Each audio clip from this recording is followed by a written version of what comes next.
கர்த்தர் நல்லவர். கர்த்தருடைய கிருபையும் தயவும் நம் யாவரோடும் கூட இருந்து வழி நடத்துவதாக. இப்பொழுது நாம் தேவனுடைய செய்திக்குள்ளாய் நாம் கடந்து சொல்லுவோம். தேவ செய்திக்கு ஆதாரமாக வேதத்திலிருந்து ஒரு வசனத்தை நாம் வாசிப்போம். 1 பேதுருவின் புஸ்தகம் 2வது அதிகாரம் 17வது வசனம். 1 பேதுருவின் புஸ்தகம் 2வது அதிகாரம் 17வது வசனம். அந்த வசனம் இப்படியாக சொல்லுகிறது: எல்லாரையும் கனம் பண்ணுங்கள், சகோதரரிடத்தில் அன்பு கூறுங்கள், தேவனுக்கு பயந்திருங்கள், ராஜாவை கனம் பண்ணுங்கள். அதை மீண்டும் ஒரு வாசிக்கிறேன். எல்லாரையும் கனம் பண்ணுங்கள், சகோதரரிடத்தில் அன்பு கூறுங்கள், தேவனுக்கு பயந்திருங்கள், ராஜாவை கனம் பண்ணுங்கள். இந்த வசனமானது, இந்த வார்த்தையானது இந்த மாதத்திற்கென்று கர்த்தர் நம்மளுக்கு வாக்குத்தத்தமாய் கொடுத்த வார்த்தையாய் காணப்படுகிறது. இதை நம்ம சடக்குன்னு பார்த்த உடனே, எடுத்த உடனே நம்ம பார்த்தோம்னா இதுல என்னையா வாக்குத்தத்த வார்த்தை இருக்கிறது?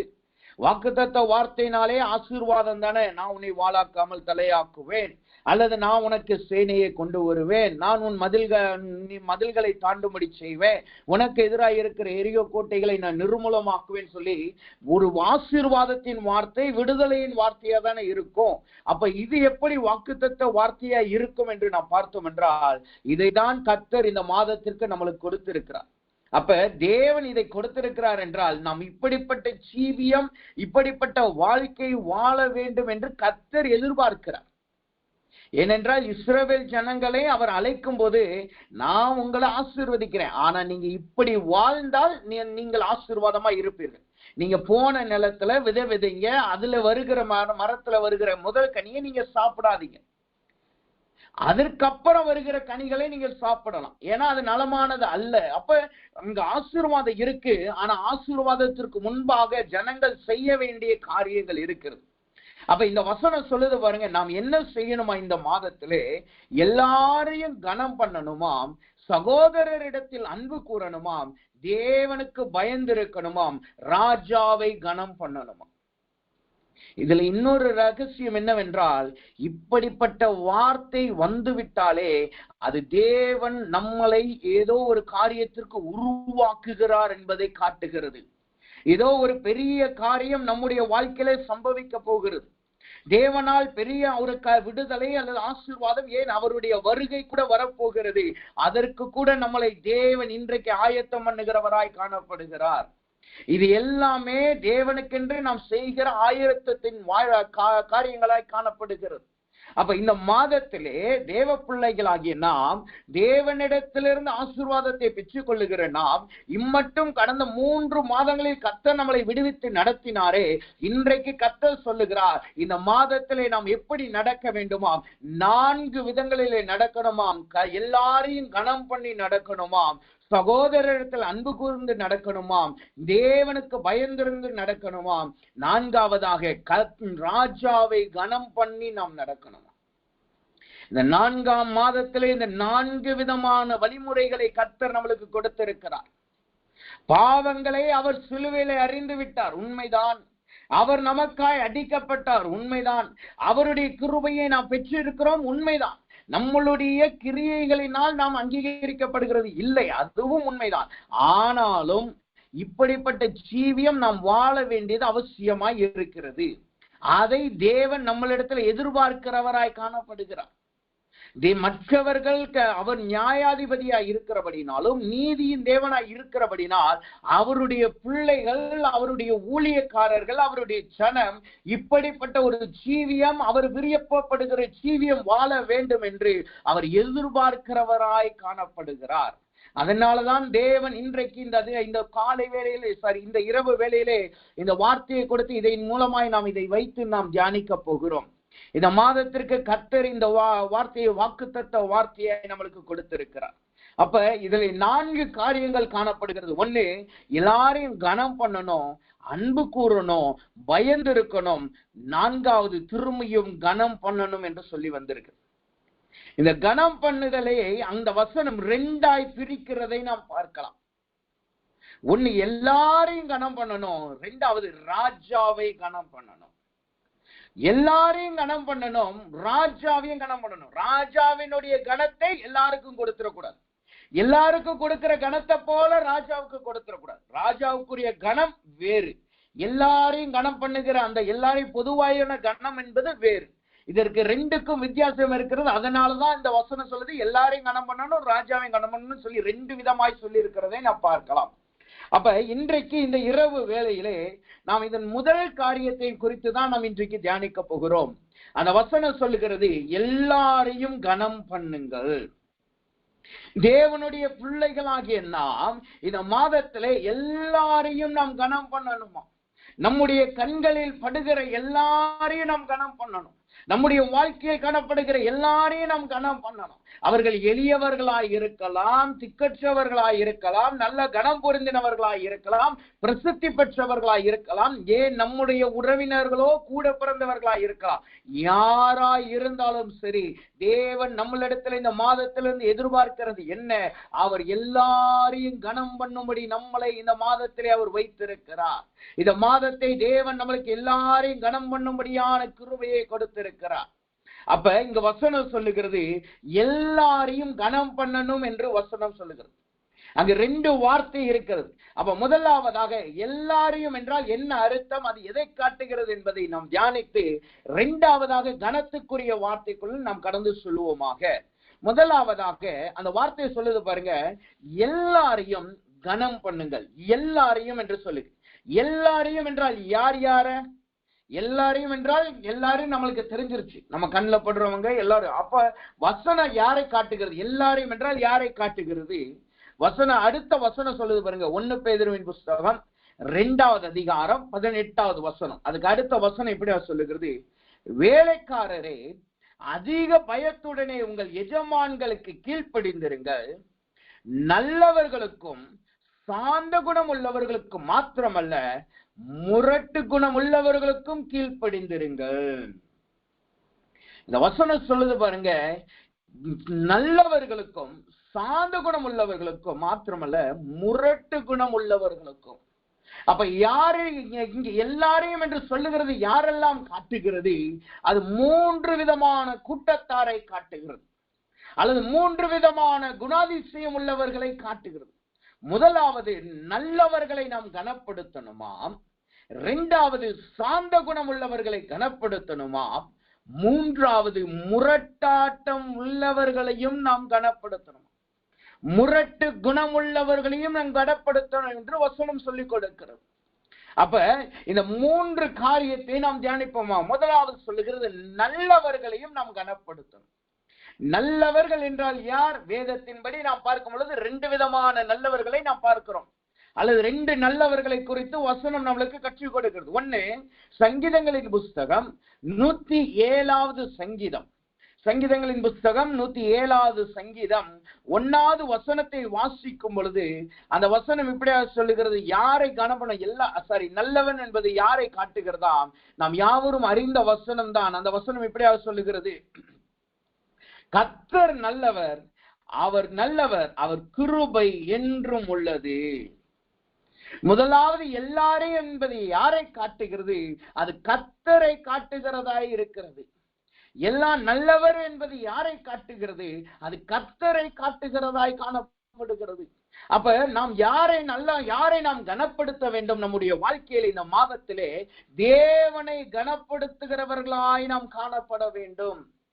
நம்முடைய ஜெப நேரங்களிலே கரெக்டாய் ஜெபத்திலே வந்து உட்காரணும். வேத வாசிப்பு நேரங்களிலே கரெக்டா வேத வாசிப்புல வந்து உட்காரணும். கர்த்தருக்கு பொருத்தனம் பண்ண காரியத்திலே கரெக்டா அதை செய்கிறவர்களாய் நாம் காணப்படணும். அவருக்கு பரிசுத்தமாய் வாழுகிற வாழ்க்கையிலே பரிசுத்தமாய் வாழணும். அவருக்கு கீழ்ப்படிந்து நடக்கிற காரியத்திலே அவருக்கு கீழ்ப்படிந்து நடக்கணும்.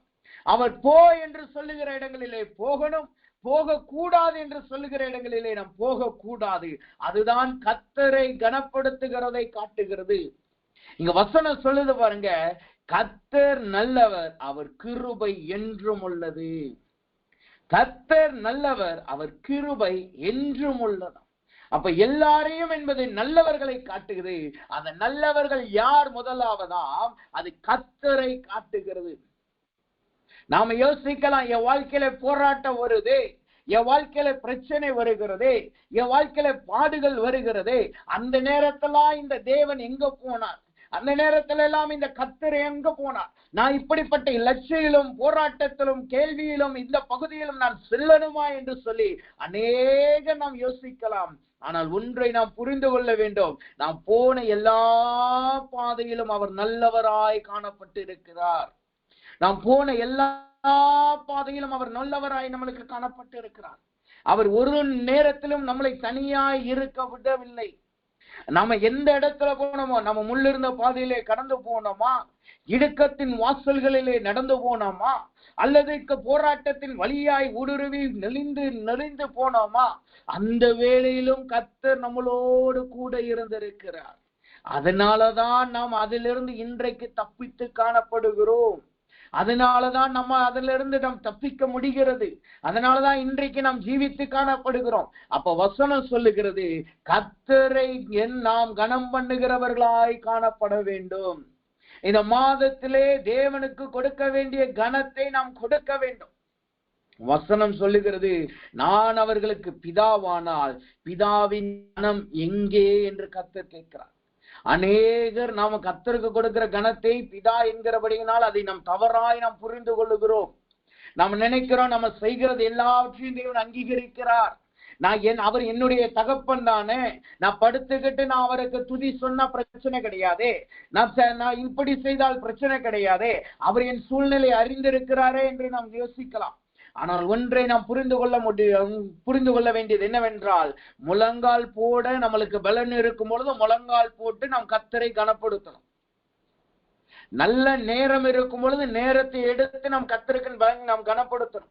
ஜெபிக்க வேண்டிய நேரத்திலே, நல்ல ஜெப நேரத்திலே நல்லா ஜெபித்து நாம் கனப்படுத்தணும். அந்த நேரத்துல யாரோ வந்து அழைத்தார்கள், மற்றவர்கள் கூப்பிட்டாங்க, என் சூழ்நிலை கர்த்தர் அறிந்திருக்கிறார் என்று சொல்லி அதை நாம் மெத்தனமாய் விட்டு போகக்கூடாது. அதனாலதான் இந்த வசனம் சொல்லுகிறது, நாம் முதலாவது யாரை கனம் பண்ண வேண்டும்? எல்லாரையும் கனம் பண்ண வேண்டும். இந்த பொதுவான கனத்திலே கர்த்தர் முதலாவதாய் காணப்படுகிறார்.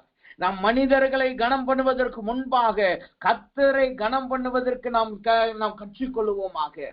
அப்ப வசனம் சொல்லுகிறது, நல்லவர்களை கனம் பண்ணணும்.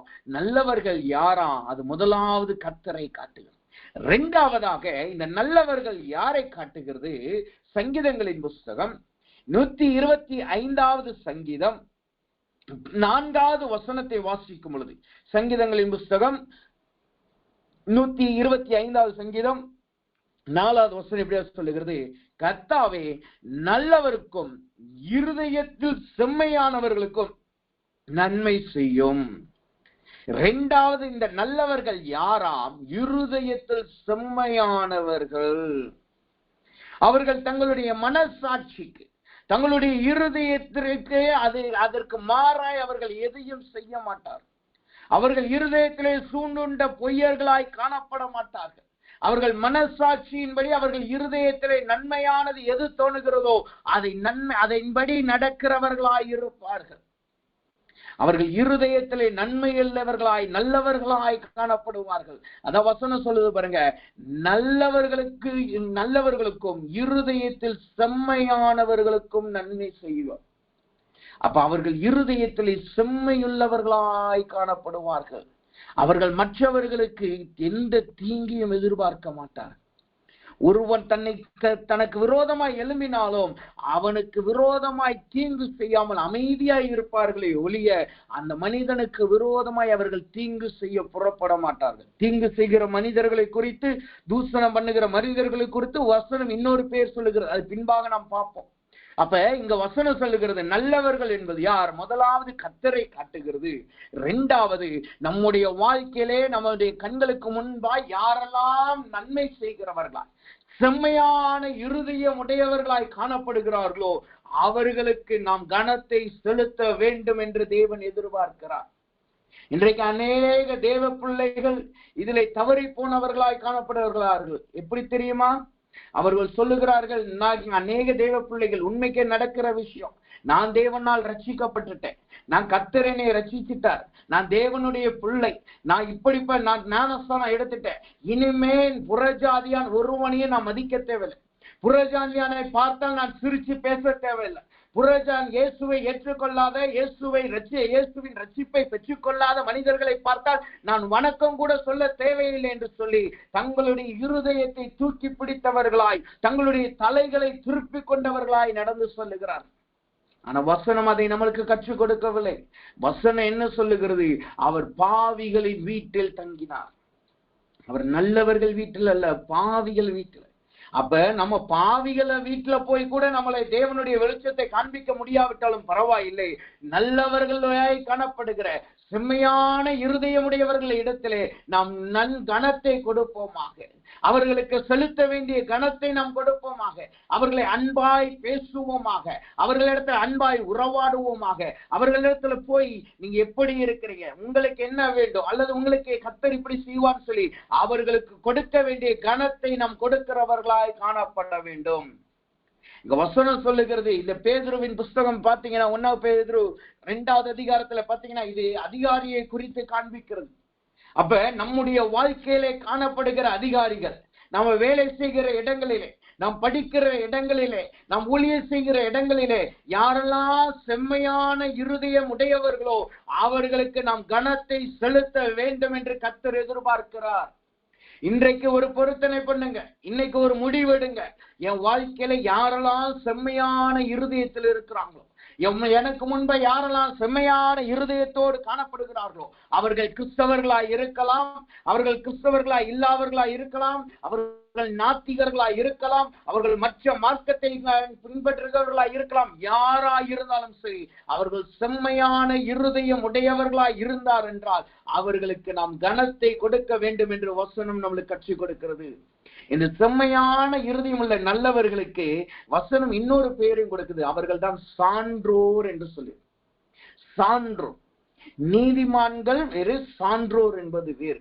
அப்ப இந்த தேவனை நான் ரட்சிக்கப்படாத, நான் தேவனுடைய ரட்சிப்பை பெற்றுக்கொள்ளாமல் ஆனாலும் அவங்க வாழ்க்கையில ஒரு நல்ல முறையை வச்சிருப்பாங்க. இப்படிதான் நடப்பேன், இப்படிதான் இருப்பேன், இதுதான் நல்லது, இது எனக்கு நல்லது, இது குடும்பத்துக்கு நல்லது, ஊருக்கு நல்லது, இதுதான் கரெக்ட் என்று சொல்லி செம்மையான பாதையில போவாங்க. நிறைய பேர் இருக்காங்க, நிறைய மற்ற மார்க்கத்துல இருக்கிறவங்க, இயேசுவை ஏற்றுக்கொள்ளாத நிறைய பேர் இருக்கிறாங்க. ஆனா அவர்களுக்கு நாம் இயேசுவை ஏற்றுக்கொள்ளவில்லை, அவர்கள் மற்ற மார்க்கத்தார், மற்ற ஜனம் என்று சொல்லி அவர்களை தூஷணமாகவோ இழிவாகவோ நாம் ஒரு காலமும் பார்த்து விடக்கூடாது. ஏனென்றால் கர்த்தர் நம்மளுக்கு கற்றுக் கொடுத்தது அன்பு, கர்த்தர் நம்மளுக்கு கற்றுக் கொடுத்தது சத்ருவையும் நேசியுங்கள் என்று சொல்லிதான். அப்ப தேவனுடைய பிள்ளைகளாகிய நாம் அவர்களுக்கு கொடுக்க வேண்டிய கனத்தை நாம் கொடுக்க வேண்டும், அவர்களுக்கு கொடுக்க வேண்டிய கனத்தை கொடுக்க வேண்டும் என்று தேவன் எதிர்பார்க்கிறவராய் காணப்படுகிறார். அப்ப இங்க வசனம் சொல்லுகிறது எல்லாரையும் என்பது யாரை காட்டுகிறது? முதலாவதாக அது நல்லவர்களை காட்டுகிறது என்று வசனம் சொல்லுகிறது. அப்படி இந்த நல்லவர்களை நாம் கனப்படுத்தினால், இந்த நல்லவர்களுக்கு செலுத்த வேண்டிய கனத்தை நாம் கொடுத்தால் என்ன பலன் வரும்? அதனால் என்ன நடக்கிறது? அந்த வசனம் சொல்லுகிறது. நீதிமொழிகளின் புஸ்தகம் 2வது அதிகாரம் 20வது வசனத்தை வாசிக்கும் பொழுது, நீதிமொழிகளின் புஸ்தகம் 2வது அதிகாரம் 20வது வசனம் எப்படியாவது சொல்லுகிறது. ஆதலால் நீ நல்லவர்களின் வழியிலே நடந்து நீதிமான்களின் பாதையை காத்து கொள்ளுவாயாக. நல்லவர்களின் வழியிலே நடந்து நீதிமான்களின் பாதையை காத்து கொள்ளுவாயாக. அப்ப நாம் நீதிமான்களாய் இருக்கும்படி அழைக்கப்பட்டிருக்கிறோம். நம்முடைய பாதை நீதிமான்களுடைய பாதையா இருக்கணும். அப்ப நம்ம நீதிமானா இருக்கணும், நம்ம போற பாதை நீதிமான்களுடைய பாதையா இருக்கணும்னா, அதை காத்து கொள்ளணும்னா நல்லவர்களின் வழியிலே நாம் நடக்கிறவர்களாய் காணப்படணும். செம்மையான இருதயம் உள்ளவர்களா, நல்லவர்களுக்கு கொடுக்க வேண்டிய கனத்தை கொடுத்து நாம் நடந்தோம் என்றால் நம்முடைய பாதை நீதியின் பாதையாய் காணப்படும். நீங்க நல்லவர்களுக்கு கொடுக்க வேண்டிய கனத்தை நாம் கொடுக்காம, அவர் செம்மையான இருதயத்தின்படி நடக்கிறவர்களுக்கு நாம் கொடுக்க வேண்டிய கனத்தை கொடுக்காம, நான் நீதிமானாய் இருக்கணும் என்று விரும்பி நம்முடைய பாதையிலே நாம் நடந்தோம் என்றால் அது நீதிமானுடைய பாதையாய் காணப்படாது. வசனம் இன்றைக்கு எச்சரிக்கிறது. இது மாதத்தின் 1ஆம் நாள். இன்றைக்கு கர்த்தர் நம்மளை இப்படிப்பட்ட ஜீவியத்தை வாழும்படி நம்மளை அழைத்திருக்கிறார். இன்றைக்கு தேவன் இதை வார்த்தையை சொல்லுகிறார் என்றால் நமக்குள்ளாய் ஒரு மாற்றத்தை கர்த்தர் எதிர்பார்க்கிறார். நம்மளை பார்க்கிறவர்கள் சொல்லணும், இவங்க நல்ல அன்பானவங்கப்பா, இவங்க எல்லாருக்கும் நல்ல கனத்தை கொடுக்கிறவங்க, அவங்க முன்னாடி சின்னவங்க கிடையாது, பெரியவங்க கிடையாது, அவங்க முன்னாடி யாரெல்லாம் செம்மையான இருதயத்தோடு இருக்கிறாங்களோ அவர்களுக்கு நல்ல கனத்தை கொடுப்பாங்க, அவர்களுக்கு நல்ல மரியாதை கொடுப்பாங்க, அவர்களை மரியாதையோடு நடத்துவாங்கன்னு சொல்லி நம்மளை குறித்து சாட்சி வரணும். கிறிஸ்தவன் என்று சொல்லி வருகிற சாட்சியை காட்டிலும், இவன் வெள்ளை போடுறவங்க என்று சொல்லி வருகிற சாட்சியை காட்டிலும், அல்லேலூயா கூட்டத்தார் என்று சொல்லுகிற சாட்சியை காட்டிலும், இவர்கள் அன்பானவர்கள், மரியாதை தெரிந்தவர்கள், இவர்கள் இப்படிப்பட்டவர்கள் என்கிற சாட்சி தான் அது நம்மளுடைய தெய்வத்தை உயர்த்துகிறதாய் காணப்படுகிறது.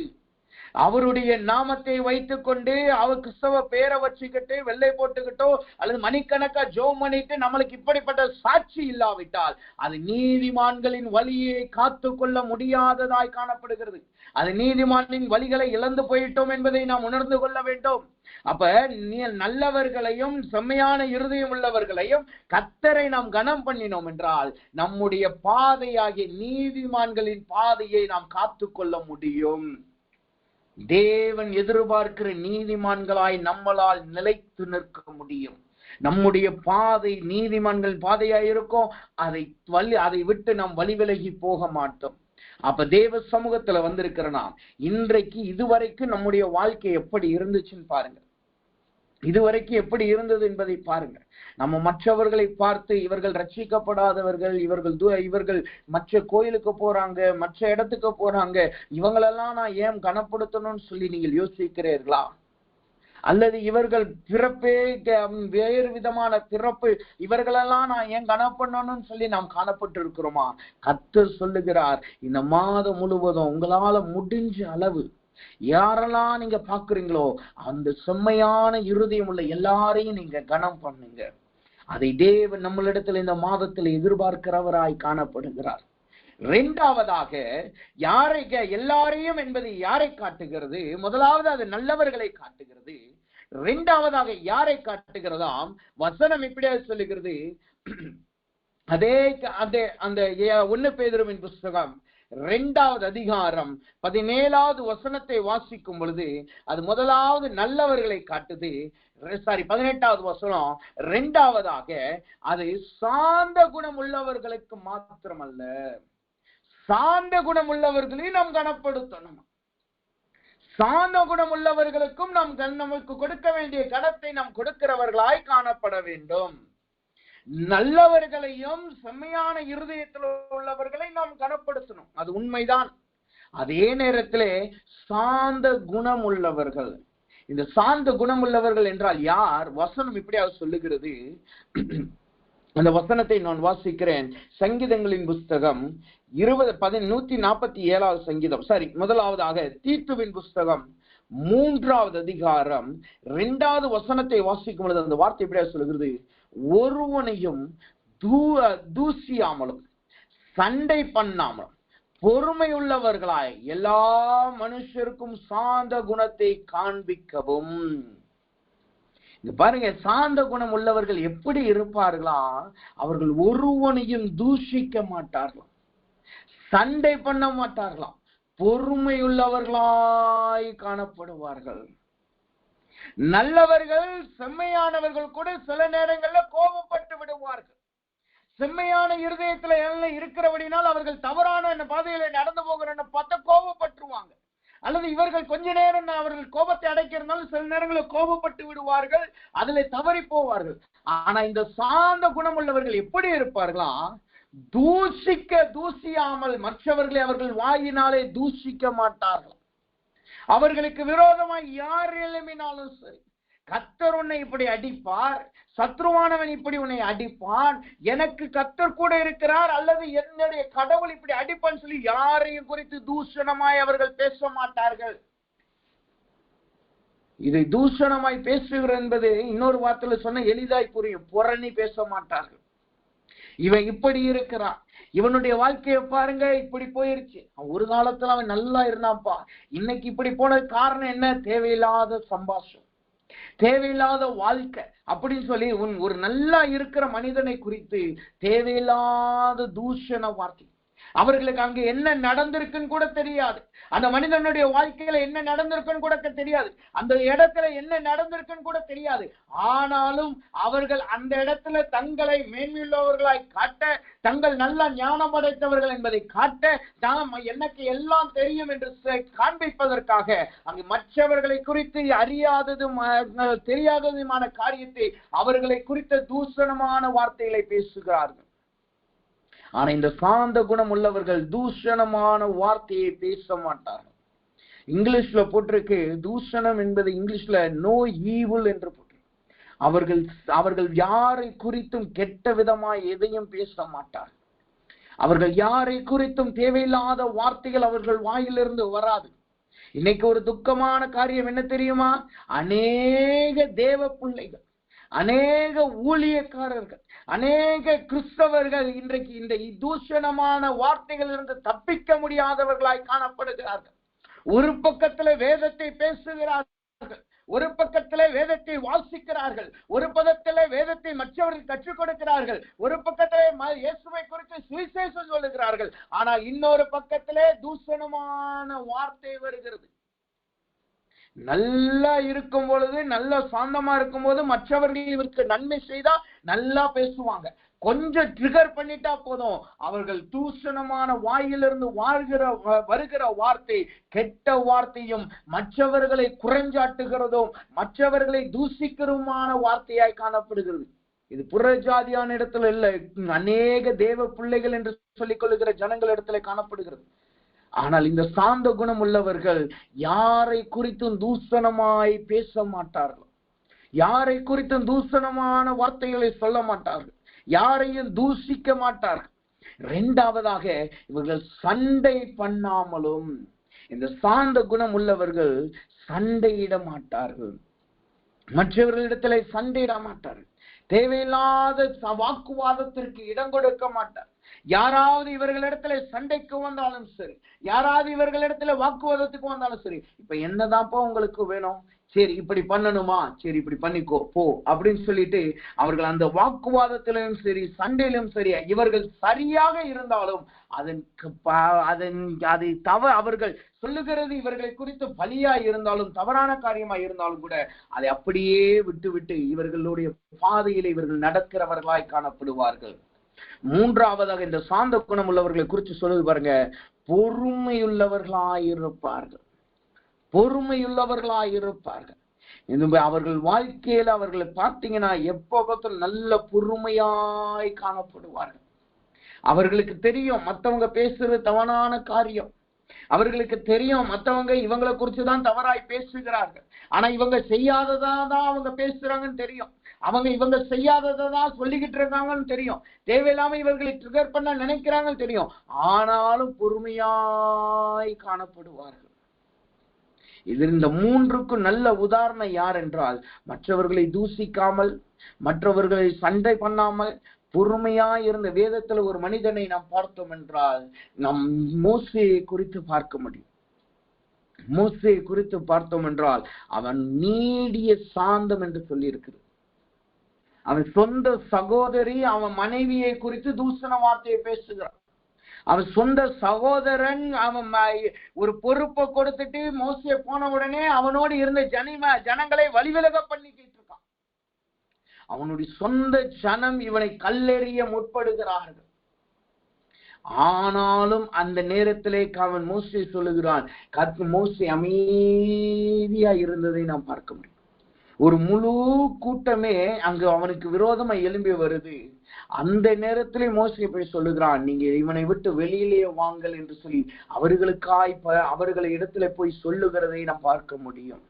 அப்ப இதற்கு நல்ல உதாரணம் மோசேயாய் காணப்படுகிறான். அந்த மோசேயை போலதான் நாமும் அழைக்கப்பட்டு இருக்கிறோம். மோசேயை போலதான் கர்த்தர் நம்மளையும் பேர் சொல்லி அழைத்திருக்கிறார். மோசேயை போலதான் நம்மளுக்கு ஒரு ரட்சிப்பை கர்த்தர் கொடுத்திருக்கிறார். நமக்கு இந்த காலத்துல மோசேயை காட்டிலும் மேலான வெளிப்பாடுகள் நம்மளுக்கு இருக்கு. நம்முடைய வேதம் நம்மளுக்கு கொடுக்கப்பட்டிருக்கு. நம்முடைய வேதம் நம்மளுக்கு கிறிஸ்துவானவர் நம்மளுக்கு வெளிப்படையாய் காணப்படுகிறார். இது எல்லாம் இருந்துட்டு நாம் மோசையை போல கூட வாழ முடியலைன்னா அது எப்படிப்பட்ட வாழ்க்கை என்பதை நாம் யோசித்துக் கொள்வோமாக. ஆனா இங்க கர்த்தர் என்ன சொல்லுகிறார் தெரியுமா? அப்படி சாந்தமுள்ள ஜனங்களுக்கு நீங்க கனத்தை கொடுக்கணும். இது ஏன் சொல்லப்படுகிறது என்றால், அநேக நேரம் இந்த சாந்தமுள்ள ஜனங்களை நாம் எப்படி எடுத்துக்கிறோம் என்றால், ஒரு இழிவான ஜனமாய் நாம் பார்க்கிறோம். அவன் என்ன சொன்னாலும் அவன் அமைதியா இருப்பான். நீ சண்டையே போட போனாலும் அவன் அமைதியா இருப்பான். அதனால என்ன செய்கிறோம்? அதை நம்ம அட்வான்டேஜ் எடுத்து அவர்களை நக்கல் பண்ணுகிறது, கேலி கிண்டல் செய்கிறது, ஜோக் பண்ணுகிறேன் என்கிற வார்த்தையில அவர்களை ஹர்ட் பண்ணுகிறது. இப்படிப்பட்ட வார்த்தைகளை நாம் செய்கிறது அது என்னவென்றால், அது கர்த்தருடைய பார்வையிலே கனவீனம் உள்ளதாய் காணப்படுகிறது. அது கர்த்தருடைய பார்வையிலே கனவீனம் உள்ளதாய் காணப்படுகிறது. அந்த அவர்கள் சாந்த குணம் உள்ளவர்கள் தான், பார்க்க சாதுவாய் இருப்பாங்க. அவங்க எந்த பிரச்சனைக்கு வர மாட்டாங்க. அதே நேரத்துல ஒன்றை நாம் புரிந்து கொள்ள வேண்டும், அவர்களுக்கு ஒன்றும் தெரியாது என்பதை நாம் அப்படி நாம் எடுத்துக்கொள்ள கூடாது.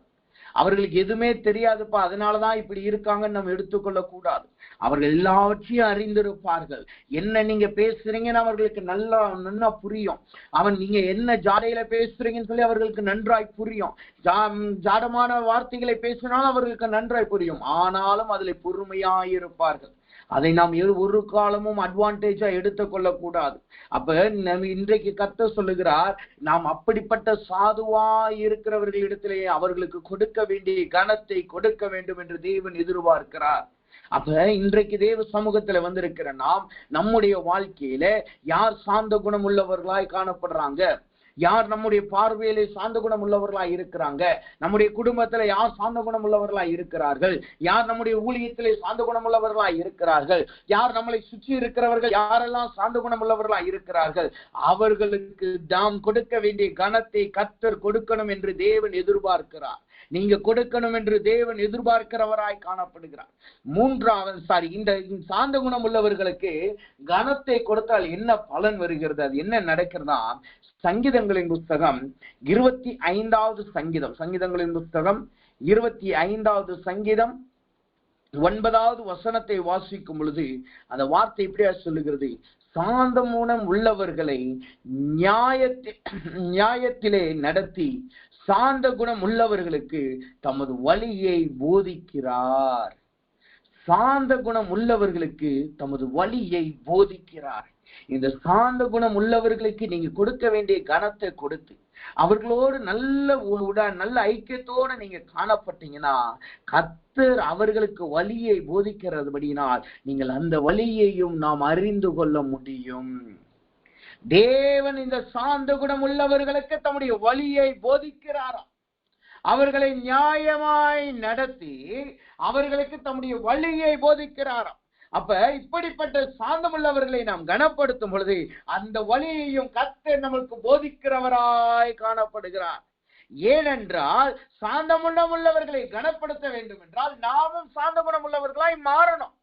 சாந்த குணம் உள்ளவர்களை கனப்படுத்தணும்னா முதலாவது சாந்த குணம் உள்ளவர்களை போல நம்ம மாறிதான் ஆகணும். அப்பனா வேதம் என்ன சொல்லுகிறது?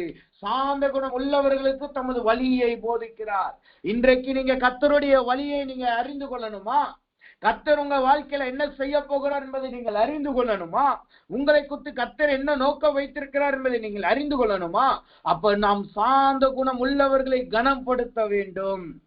அவர்களை கேலி கிண்டல் செய்கிறதோ, அவர்கள் அமைதியாய் மூச்சு விடாமல் இருக்கிறபடியினால் அவர்களை குறித்து ஏளனமாய் எண்ணுகிறதோ, அதை ஒரு டிஸ்அட்வான்டேஜ் அதை ஒரு அட்வான்டேஜா எடுத்துக்கிட்டு அதை வைத்து நாம் காரியங்களை நடப்பிக்கிறதோ இருக்கக்கூடாது.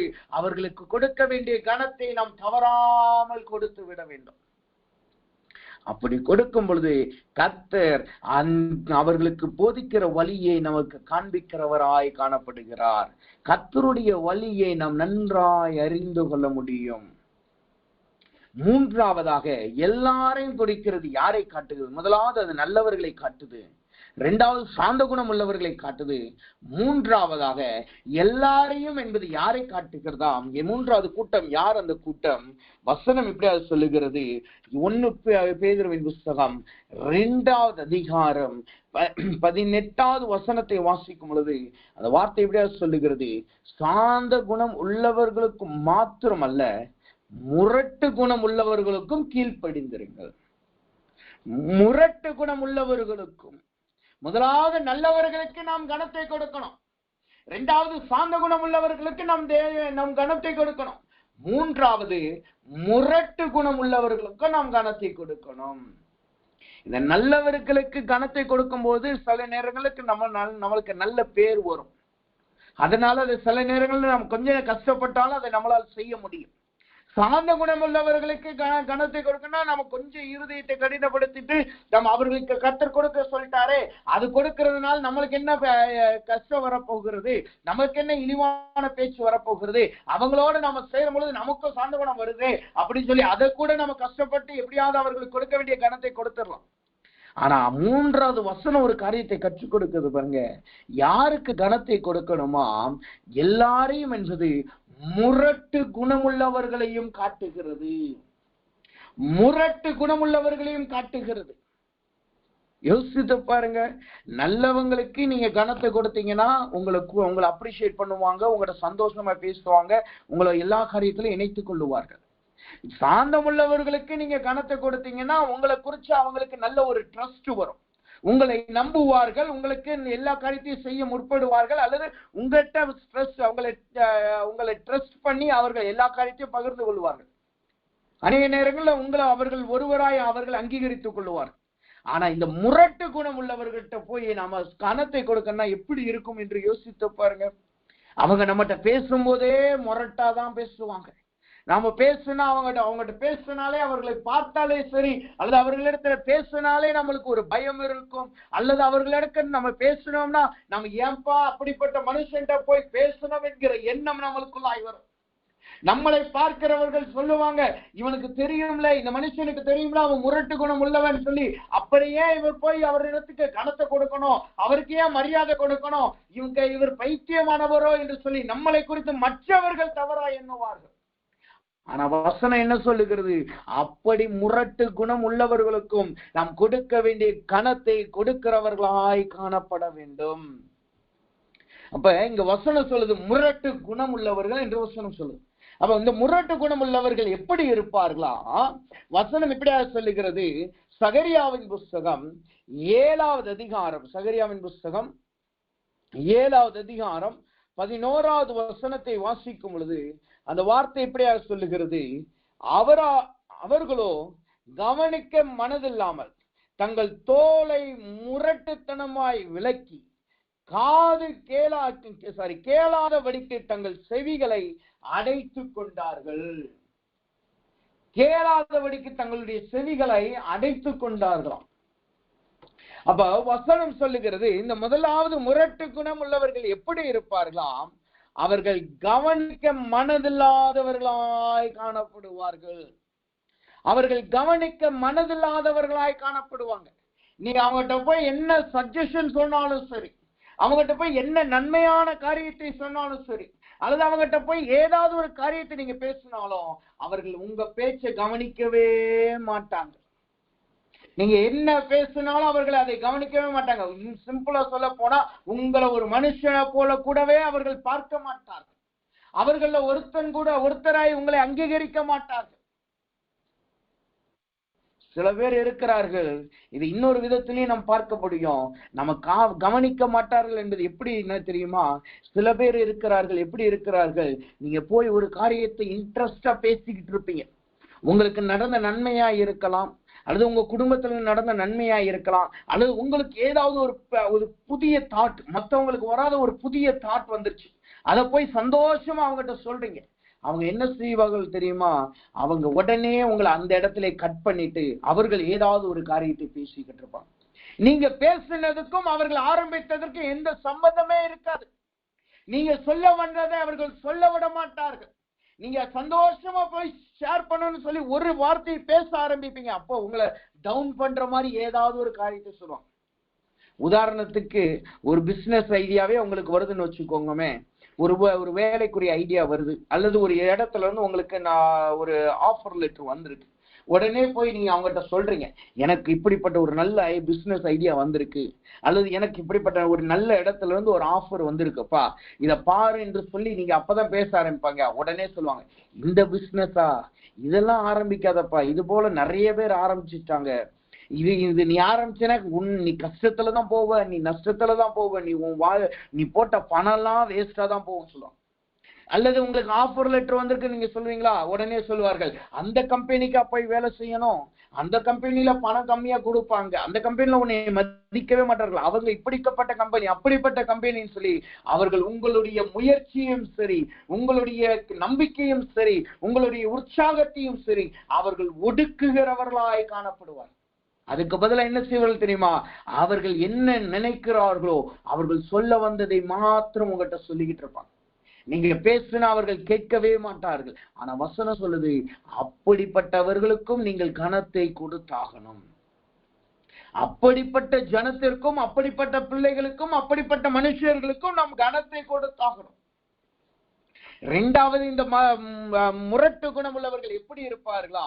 அதே வசனம் சொல்லுது பாருங்க, கவனிக்க மனதில்லாமல் தங்கள் தோலை முரட்டுத்தனமாய் விலக்கி, தங்களுடைய தோலை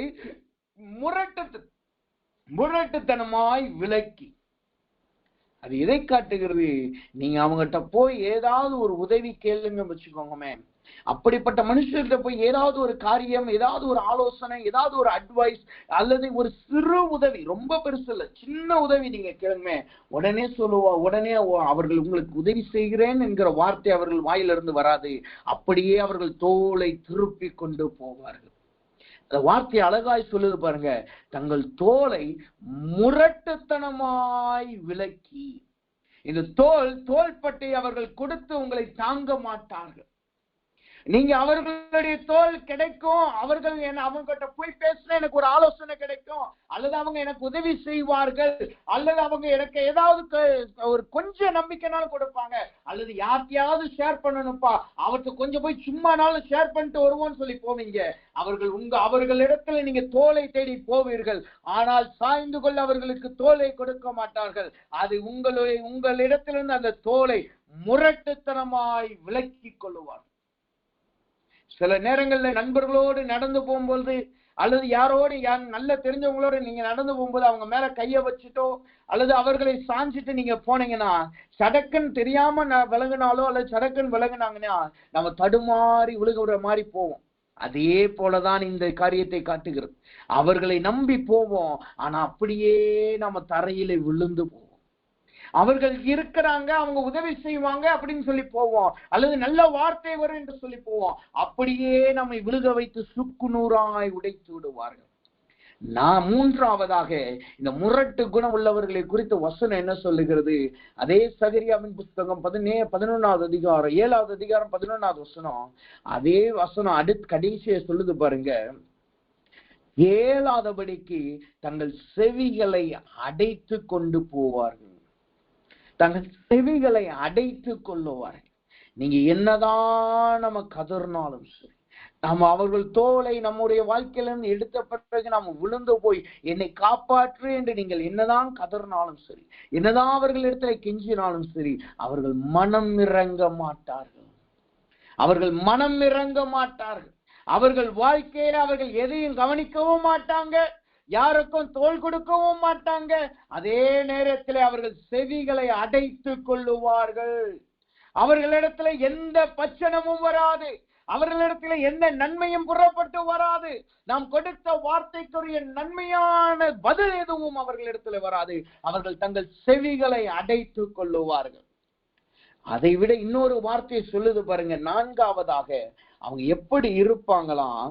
வசனம் இப்படியா சொல்லுகிறது, ஏசாயா 46:12 சொல்லுகிறது. 46வது அதிகாரம் 12வது வசனத்தை வாசிக்கும் பொழுது இந்த முரட்டு குணம் உள்ளவர்கள் எப்படி இருப்பார்களாம். அந்த வசனம் இப்படியா சொல்லுகிறது, கடைசி வார்த்தை இப்படியா சொல்லுகிறது, நீதிக்கு அவர்கள் தூரமானவர்கள்.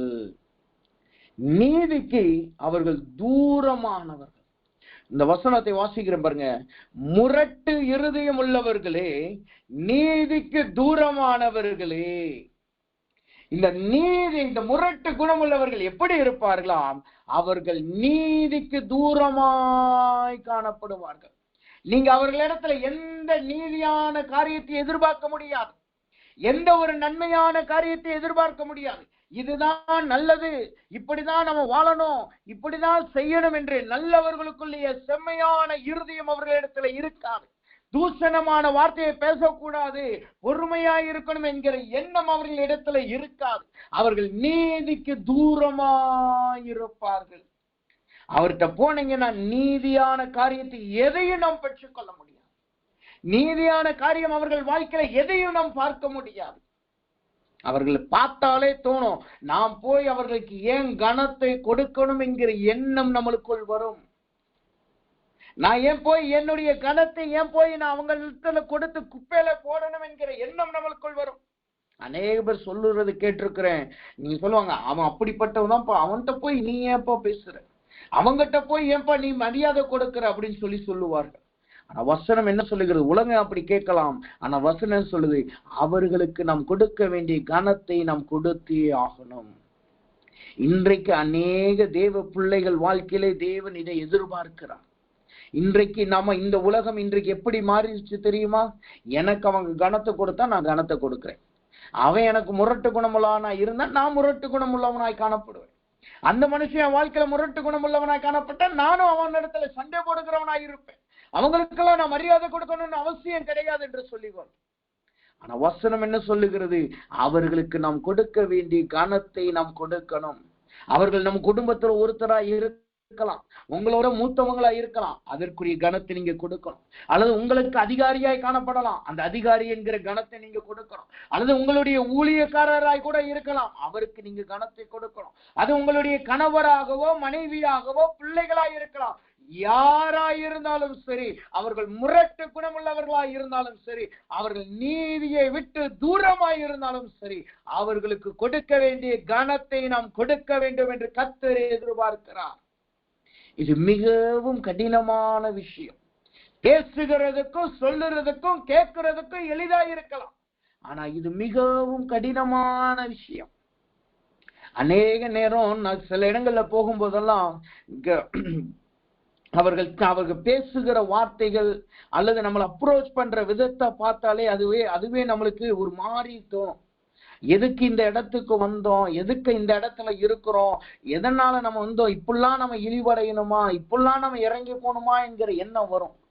ஆனாலும் கர்த்தர் சொல்லுகிறார், அந்த இடத்துல கர்த்தர் உங்களை அனுப்பினபடியினால நீங்க அந்த இடத்துல அவர்களுக்கு கொடுக்க வேண்டிய கனத்தை கொடுத்துட்டு வந்துடணும்.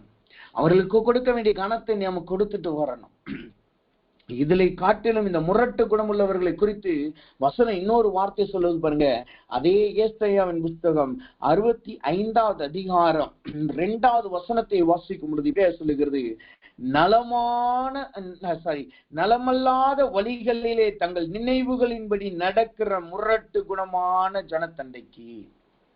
அவங்க போற பாதை கெட்ட பாதை, அவர்கள் போற பாதை நீதிக்கு தூரமான பாதை, எல்லாம் உண்மைதான். ஆனாலும் தங்க மனம்படி அவர்கள் போவார்கள்.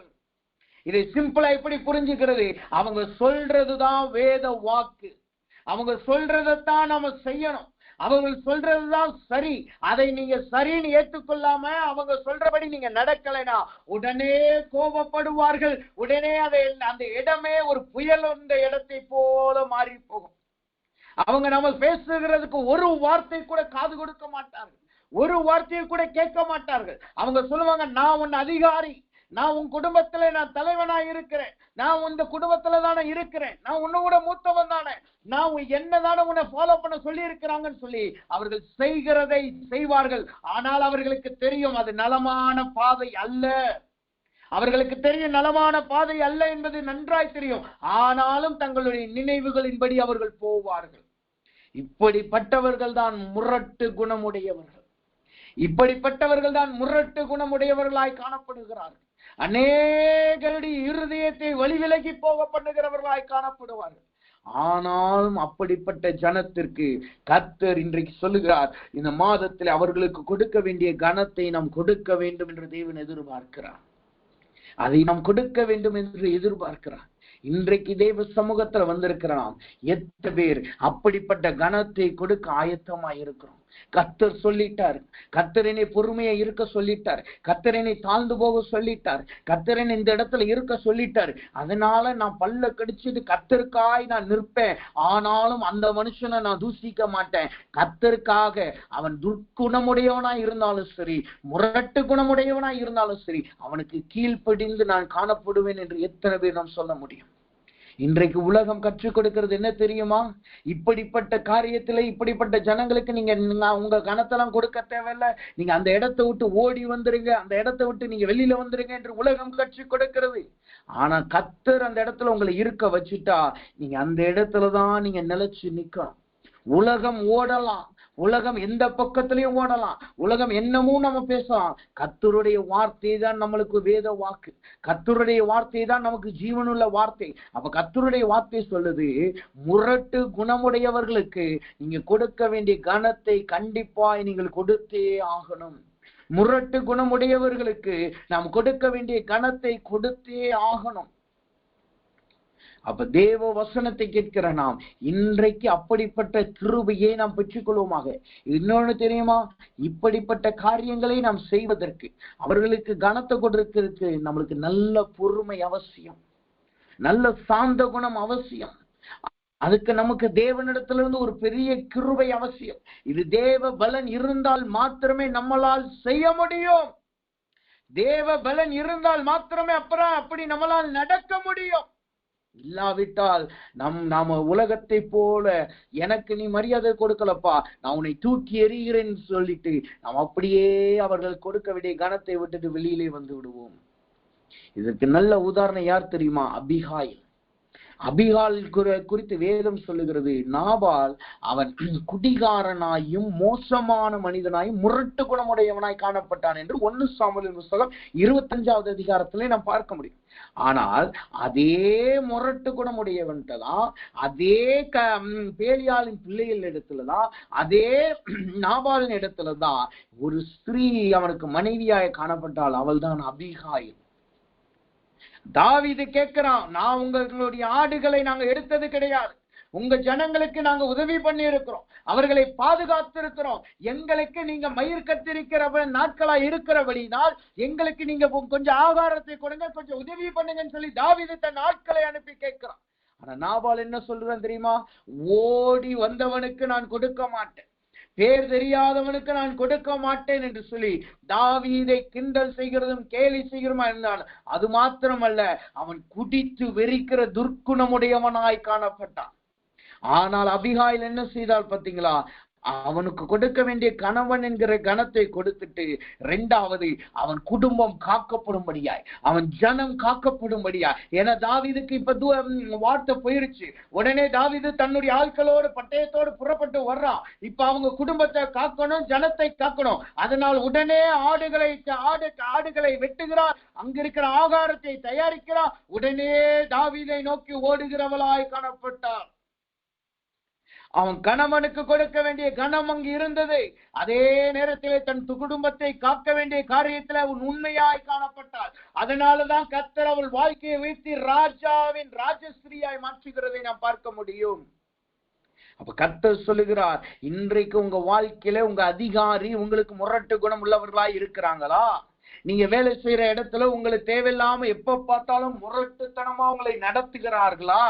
அல்லது நீங்க ஊழியம் பண்ற இடத்துல உங்களுக்கு முரட்டுத்தனமாய் அவர்கள் உங்களை நடத்துகிறார்களா? அல்லது உங்க குடும்பத்துல யாரோ ஒருவர் முரட்டுத்தனமா உங்க குடும்பத்தையே கலங்கடித்து கொண்டிருக்கிறார்களா? அல்லது உங்க பிள்ளைகள் முரட்டு குணம் உள்ளவர்களாய் காணப்படுகிறார்களா? அவர்களுக்கு கொடுக்க வேண்டிய கணத்தை நீங்கள் கொடுங்கள் என்று கர்த்தர் சொல்லுகிறார்.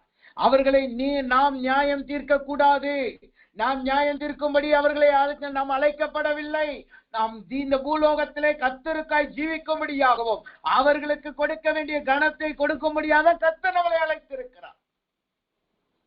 அப்ப தேவ பிள்ளைகளாகிய நாம் முரட்டு குணமுடையவர்களுக்கும் கர்த்தருக்கு சொன்னபடி கனத்தை கொடுக்கிறவர்களாய் நாம் காணப்படணும். அப்படி செய்தால் என்ன நடக்குமாம்? நன்மையானவர்களுக்கு கனத்தை கொடுத்தால் தேவனுடைய கிருபை நம்மளுக்கு கிடைக்கிறது. அது மாத்திரமல்ல, நம்மளுக்கு நீதியின் பாதையிலே நாம் நடக்கிறோம். சாந்த குணமுள்ளவர்களுக்கு நாம் கனத்தை கொடுத்தால் நாம் தேவனுடைய வழியை அறிந்து கொள்ளுகிறோம். ஆனா இந்த முரட்டாட்டம் உடையவர்களுக்கு நாம் கனத்தை கொடுத்தால் என்ன நடக்கும் தெரியுமா? வசனம் சொல்லுது, நாம் பரலோக ராஜ்யத்தை சுதந்திரிக்க ஏதுவானவர்களாய் நாம் மாறுவோம். தேவனுடைய ராஜ்யமே நம்மளுக்கு கொடுக்கப்படும். என்னாகமத்தின் புஸ்தகம் 32வது அதிகாரம் 11 மற்றும் 12வது வசனத்தை வாசித்து பார்த்தோம் என்றால் அந்த வசனம் இப்படியா சொல்லுகிறது. என்னாகமத்தின் புஸ்தகம் 31, 32, 11 மற்றும் 12. உத்தமமாய் என்னை பின்பற்றின கேனேசியனான எப்புனனின் குமாரன் காலேப்பையும் நூனின் குமாரன் யோசுவாவையும் தவிர எகிப்திலிருந்து வந்தவர்களில் 20 வயது முதல் அதற்கு மேற்பட்ட மனிதர்களில் ஒருவரும் என்னை உத்தமமாய் பின்பற்றாதபடியால் அவர்கள் நான் ஆபிரகாமுக்கு, ஈசாக்குக்கும், யாக்கோவுக்கும் ஆணையிட்டு கொடுத்த தேசத்தை காண்பதில்லை என்று ஆணையிடுகிறார். இங்க வசனத்தை பாருங்க. காலேப்பும் யோசுவாவும் அதே இஸ்ரவேல் ஜனங்கள் இடத்துலதான் இருந்தாங்க. காலேப்பும் யோசுவாவும் அவர்களிடத்துலதான் காணப்பட்டாங்க. அவர்கள் மத்தியில தான் இருந்தாங்க. ஆனா கர்த்தர் அவர்களுக்கு கொடுக்காத கனத்தை காலேப்புக்கும் யோசுவாவுக்கும் கொடுக்கிறதை நாம் பார்க்கிறோம். அவன் தேவனிடத்துல உத்தமமாய் காணப்பட்டார்கள். இன்றைக்கு உங்க வாழ்க்கையில யாரெல்லாம் முரட்டு குணமுடையவர்களோ அவங்களுக்கு நீங்க கொடுக்க வேண்டிய கனத்தை மாத்திரம் நீங்க கொடுத்துருங்க.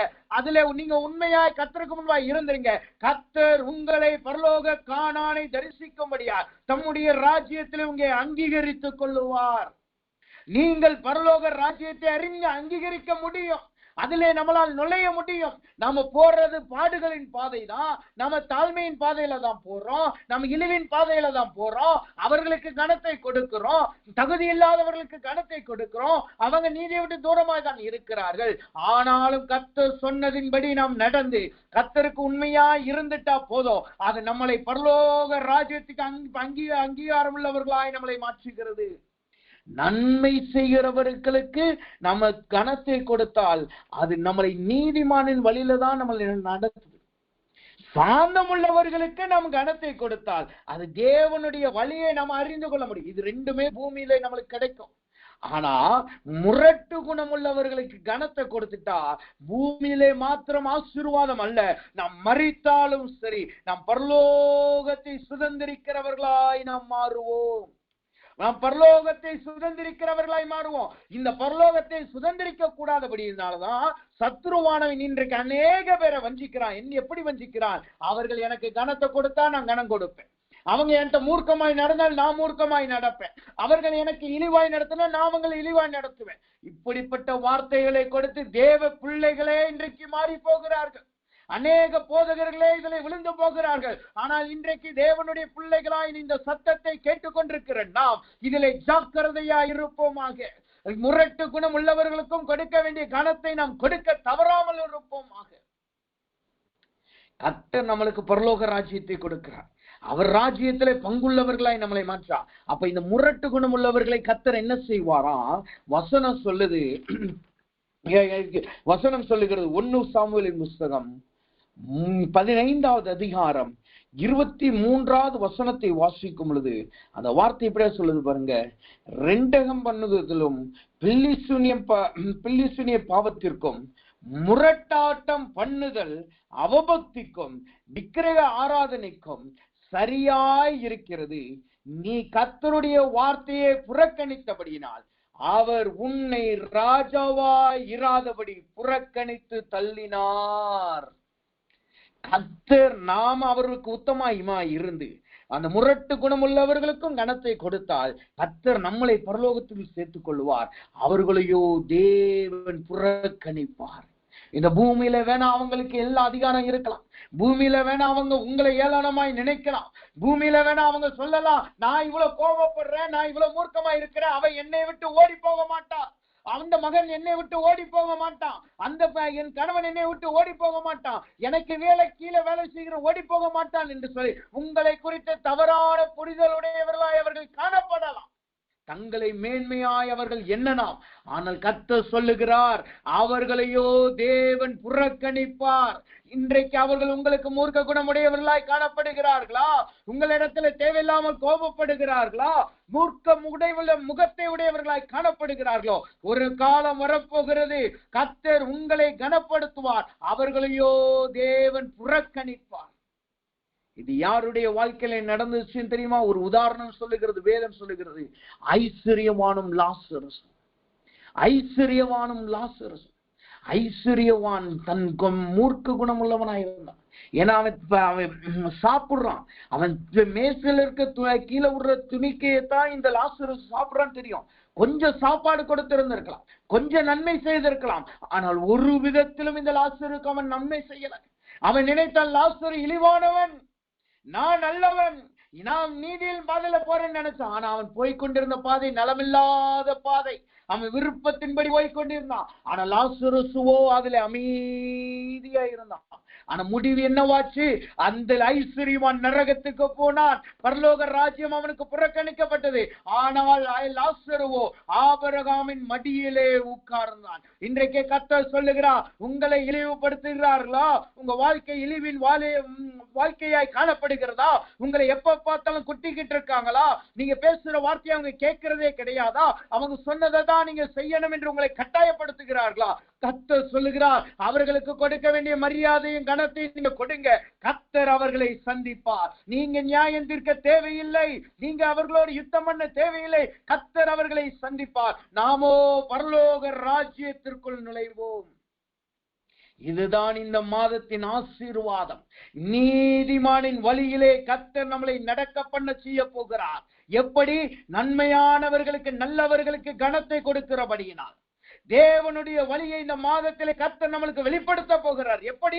சாந்தமுள்ளவர்களுக்கு நம்முடைய கனத்தை கொடுக்கிறபடியினால். தேவன் இந்த மாதத்திலே நம்மளை பரலோகத்தை சுதந்திரிக்கிறவர்களாய், தேவனால் அங்கீகரிக்கப்பட்டவர்களாய் தேவன் நம்மளை மாற்ற போகிறார். நம்மளை குறித்து யோசுவாவையும் காலேப்பை குறித்து சாட்சி சொன்னது போல தேவன் நம்மளை குறித்தும் சாட்சி சொல்ல போகிறார் இந்த மாதத்திலே.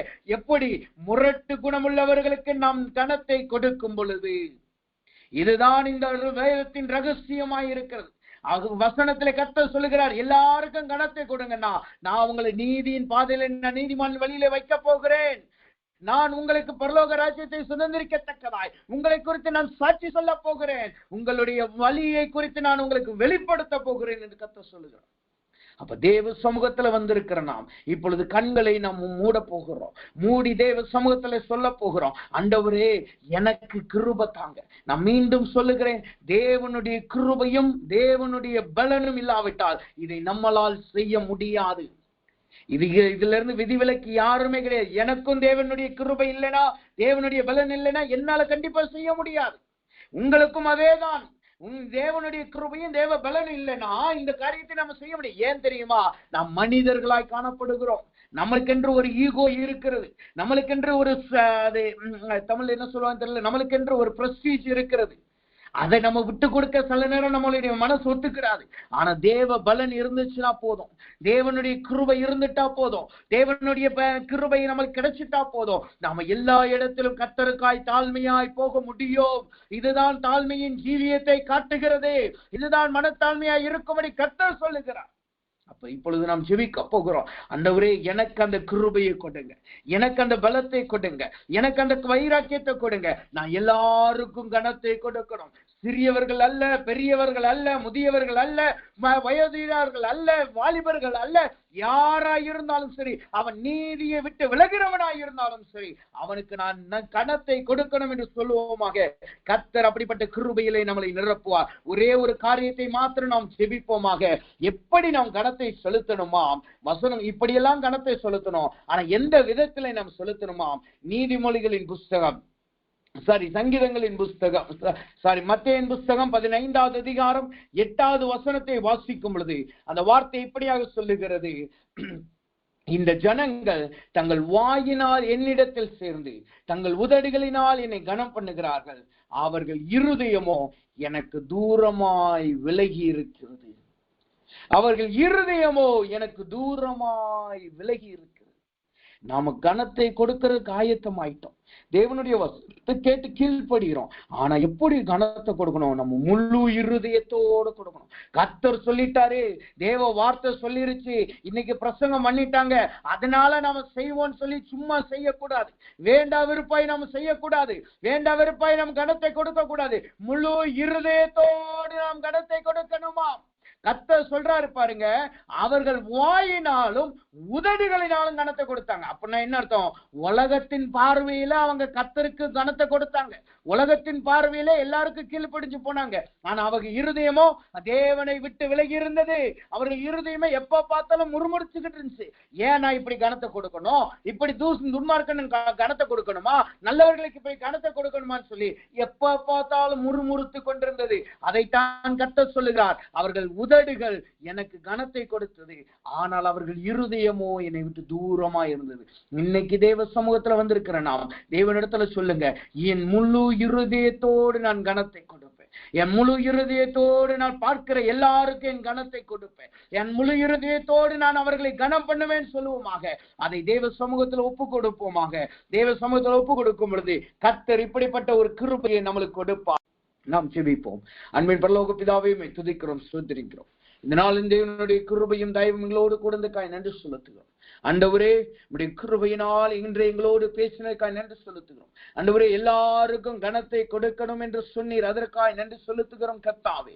ஆண்டவரே, எங்கள் வாழ்க்கையிலே காணப்படுகிற எல்லா நல்லவர்களுக்கும், செம்மையான இருதயமுடையவர்களுக்கும், சாந்த குணம் உடையவர்களுக்கும், ஆண்டவரே, மூர்க்க குணமுடையவர்களுக்கு நாங்க கனத்தை கொடுக்க கிருபை செய்வீராக. உம்முடைய கிருபையை நீர் கொடுத்தருளுவீராக. குறிப்பாய் ஆண்டவரே, இந்த கனத்தை கொடுக்கிறதுனால் வருகிற நீதியின் வழியில் உம்முடைய பிள்ளைகள் நடப்பார்களாக. இவர்களை நீதிமான்களாய் நீர் மாற்றுவீராக. ஆண்டவரே, இவர்கள் போகிற பாதையை இவர்களுக்கு நீர் அறிவிப்பீராக. ஆண்டவரே, குறிப்பாய் ஆண்டவரே, காலை பெய்யும் யோசுவாவை குறித்து நீ சாட்சி கொடுத்தது போல உடைய பிள்ளைகளை குறித்து நீ சாட்சி கொடுப்பீராக. உத்தமர்கள் என்று சாட்சி கொடுப்பீராக. பரலோக ராஜ்யத்தை இவர்களுக்கு சுதந்திரிக்கு கிருபையை நீர் கொடுத்துள்ளாக. குறிப்பாய் ஆண்டவரே, என் கிருபை உனக்கு போதும் என்று சொன்ன கர்த்தர் இப்பொழுது கிருபையினாலும் உடைய பிள்ளைகளை நிரப்பி எல்லாருக்கும் கனத்தை கொடுக்க கிருபை செய்தலாம். எல்லா துதி கனமையும் நமக்கே செலுத்துகிறோம். இந்த முதல் நாளை, இந்த மாதத்தின் முதல் நாளை சந்திக்க எங்களுக்கு கிருபை பாராட்டினேன். அது 1 பேதுரு 2:17 எங்களுக்கு வாக்குத்தத்தமாய் கொடுத்திருக்கு. அதற்காக நன்றி செலுத்துகிறோம். எல்லா துதி கனமையும் நமக்கே செலுத்துகிறோம். இயேசுவின் நாமத்தில் ஜெபிக்கிறோம் நல்ல பிதாவே. ஆமென், ஆமென், ஆமென்.